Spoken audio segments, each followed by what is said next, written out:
So we have here problem 2-3. It states that an explorer in the dense jungles of equatorial Africa leaves his hut. He takes 40 steps northeast, then 80 steps 60 degrees north of west, then 50 steps due south. Save him from being hopelessly lost in the jungle by giving him the displacement calculated using the method of components that will return him to his hut. So, unsa day ang problem? Problem is just, nalang ka explorers, meaning naga-explore siya o nagalaglaag lang siya sa jungles in Africa. And na siya hut. Hut means, hut, kubo ba, or bahay kubo, or nipa hut will do. O siyang balay, nilakaw siya. And he takes 40 steps northeast. So, 40 steps northeast, meaning, saan niya paglakaw? Let us just draw daan. Kung nayang balay daan, kani nga point. Okay? Let's take, for example, kana nga point, is mo na yung home. Okay, mo na yung hut. Balay. So, he takes 40 steps northeast. So, 40 ka steps northeast. How man paingon na northeast? Well, if we have this, nga na ito nga convention na, when we say, this is east, this is west, that is north, upward, downward will be south. When we say 40 steps northeast, wala niyang istorya ang angle, how north is north and how east is east. We assume that it's exactly tunga na siya. Or in that case, paano ang ihang movement? Exactly patunga. Or maraming case, sa draw. Tunga jugay. Or 45 degrees ang angle. Okay? So, diani, we may draw that same reference line here. So, atong i-draw ang reference line by this white one. Magmanana ba? And he walks. He took a step. How many steps? 40 steps. So, and ang angle diyan is 45 degrees kaya exact north is daw. So, kana siya is 40 steps ang length anak niya. After nga makaabot sa dadto, unsa man niyang gibuhat? Sample daan, okay? Sa dana. Then, second is, then 80 steps 60 degrees north of west. So, paabot niya diyan niliko na siya, nilahi na po siya og kuan, hindi na siya nang straight. Liko na po siya, aham siya paingon. So, kung mag-draw na po ta diri og bag-o nga cross to signify direction, ni-add to siya 80 steps 60 degrees north of west. So, aham din ng north of west. So, mo ni ang imong west, kani siya, mo ni imong west, kani siya may imong north. So, dari siya niliko. 80 steps. So, ingunan niya ang path na yang gitake. Ikan diyan na, paingon siya dito. Okay? And it takes 60. No, 80. So, medyo taas-taas na may pwede. 80 steps. So, 80 na ka-steps. Ang angle will be, haman ang angle. Kanang given na angle is 60 degrees north of east. Meaning nga kumuni mo north of west. West siya gasugod ang measuring. So, diya siya ga-refer nga 0 ang angle at pa-north. So, meaning, paana ang imong degrees? Paana. Okay? Ikan dire measured pa dadto. Mo na ang 60 degrees. Okay? Dili, gikan dire sa babaw kay mong daan. Kaya mo na siya west of north. Kana, north of east, west. Ikan sa west daw, move siya 60 degrees ang angle. So, then 50 steps due south. Oh, south. 50 steps due south. So, haman na siya. South is, so mag-draw na punta o bago nga across diyan sa anak na point. Okay? South is, pababa man ang south na. So, 50 daw ka steps. So, let's try to draw that. So, 50 steps. Okay? 50 somehow yung anak sa dulo. Okay? So, naan sa diri karon, nanay mong tao diyan. And that's 50. Question is, save him from being hopelessly lost. So, pangitaon nimo ang displacement so that makabalik siya sa iyahang balay. So, meaning, well, paulit siyang balay, you assume that he will move straight, paingon siyang balay. So, what's this one? Kani mo ginapangita. Para, tayo ba? Kanang straight lang. So, para makauli siya dito. Kaya di naman siya kailangan na pa na siya mo trace sa iyahang path. Why? Paingon dyan sa path.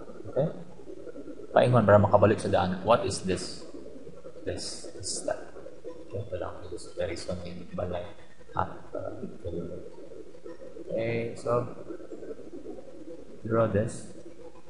Okay, so mo na itong gipangita. Pila ni siya. Unsa man ni siya? Pila na siya ka steps, then pila unsa ang iyang direction. Okay, so mo na itong gipangita. Okay? But we want to solve this using the component method. Simple lang kayo ang component method. What you'll have to do is to just what? Daghan mo kayo nga steps, di ba? Kani, pila mo ni camera changes niyang gibuhat. This is the first path that he takes. Second, third. So, ingon ana lang, no? First, second, and third. Okay? Then, kaning isa, wala ka kabalo ba? Wala ka kabalo kung saan siya. Pila iyahang taon sa direction, kung-unsa po ang iyahang value. So, atong tawag ni siya nga, mao ni ato ang path A. So, atong tawag na kani is ang path A. Kana siya. This is path B. This is path C. And D, or path R. R na itong tawag na. Path or D lang. D.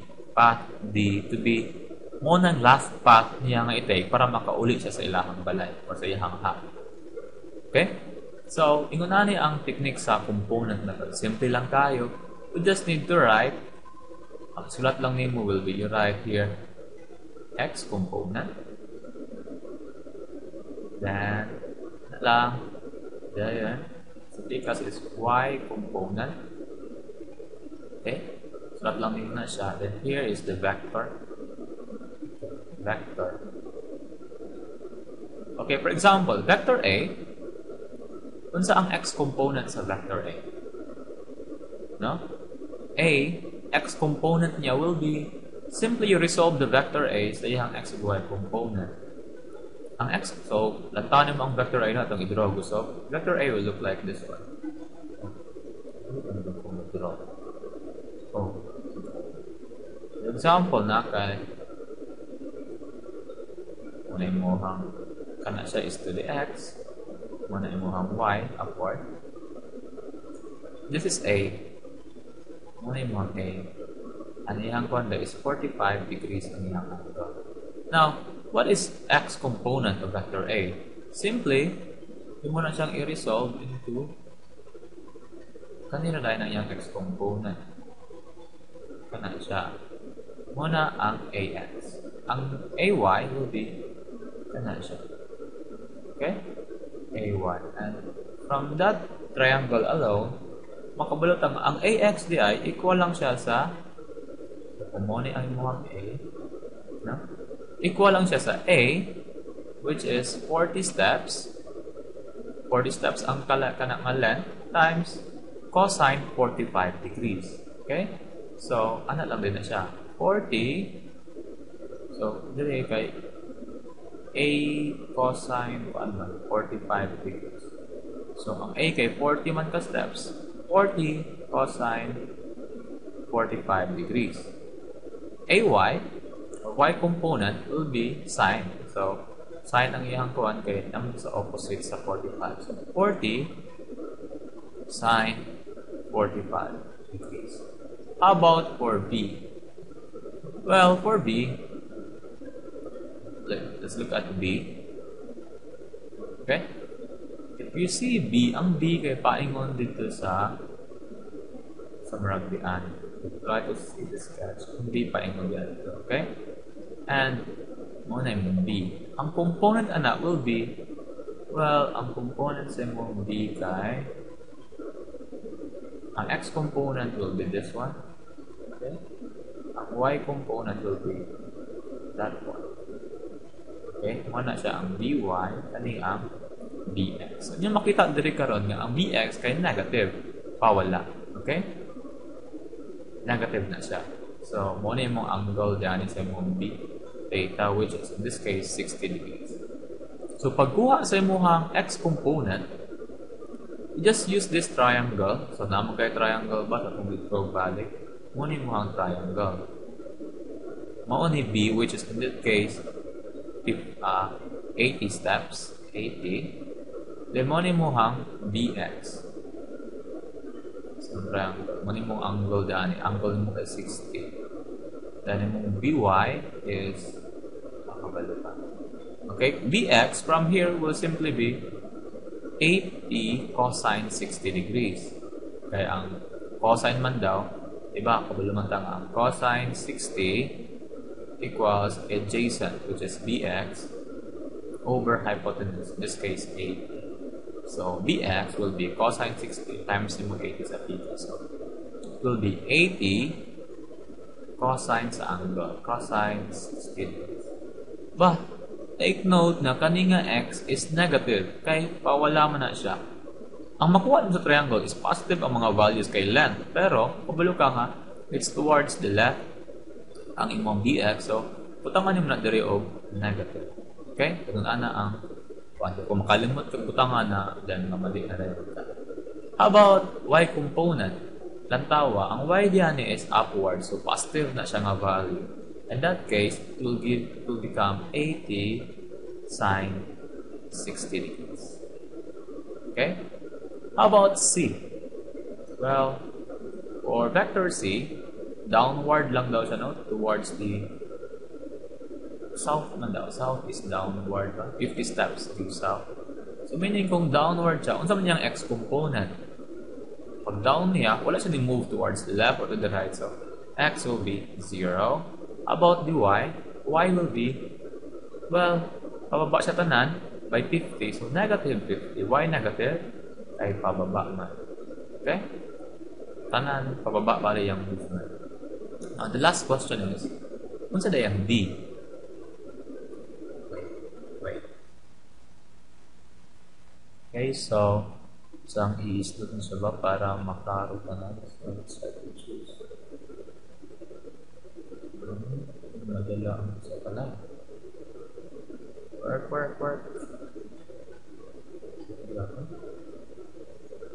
Choose all. Anyway.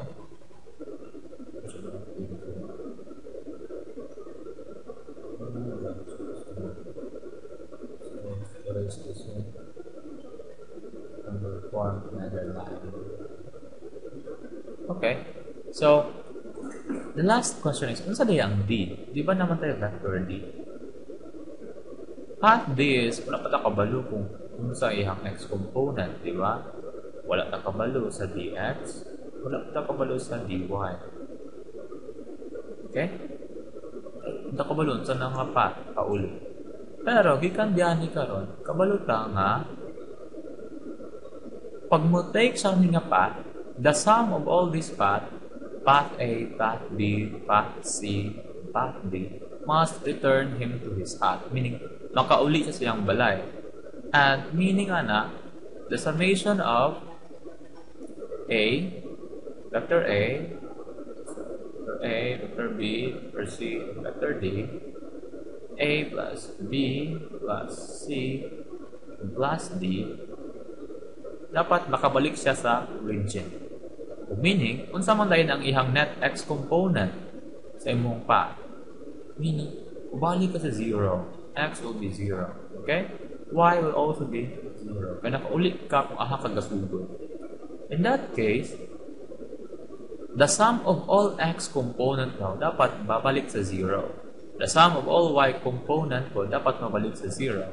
And in that case, we can have 40 cosine 45 degrees minus or plus ka ng negative 80 cosine 60 degrees plus 0 plus dx must be equal to 0. So, sa x component siya, ang sum na nila 0. Therefore, makuha ta dari og therefore, dx must be, ano natin makuha nga dx? So, ang solvon, well, dx must be 40 times cosine 45 minus 80 times cosine 60. Okay, therefore dx is positive 11.1716 steps. Okay? Muna yung dx. Ikanda na equation. Sa y pod, munang i-add, so we'll have 40 sine 45 degrees plus 80 sine 60 degrees plus negative 50 plus dy equals 0. And therefore, from that equation, makakuha ka og dy equal to 40 times sine 45 plus 80 times sine 60 minus 50 plus negative 47. So, negative 47.66 steps. Okay? May mga points, decimal points na para lang din mas exact. Of course, wala tayong mga half step na pwede magbuhat. Or, depende. So, nga na nga case, atay dx, so naging pangita nga problem.